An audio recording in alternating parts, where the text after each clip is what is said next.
В Верхнеколымском районе прошли дни правовой грамотности. Подобное мероприятие проводится в районе в третий раз. Желающих участвовать из числа населения пока немного. Но юристы уверены, им удастся заинтересовать верхнеколымчан. Подробности далее. Круглый стол на тему «Правовые основы населения» в рамках юридической декады в Зырянке собрал совсем немного людей. В основном пришли пожилые. Хотя обсуждались на мероприятии актуальные вопросы, такие как предоставление земельных участков, взносы за капитальный ремонт в многоквартирных домах. Мы проводим это мероприятие в третий раз, и к нам приходят бывшие комсомольцы, то есть люди пожилого возраста.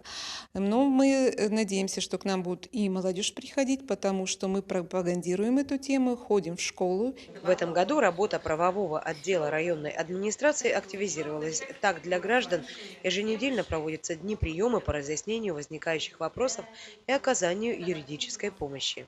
Активно занимается разъяснительной деятельностью по этому направлению и единственный адвокат района. Люди не знают категории граждан, которые относятся именно, которые могут воспользоваться этой бесплатной юридической помощью. Я об этом постоянно вот на таких встречах и говорю, и даю информацию в газету, чтобы они обращались. Но надо все-таки отметить, что в этом году у нас граждане активизировались. Значит, уже вот я говорю, обращаются уже более чаще, чем раньше.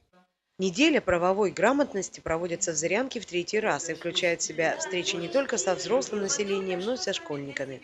Юристы отдают себе отчет, что подобные темы трудны для понимания не специалистами, но в конце концов надеются привлечь к мероприятиям как можно большее число людей.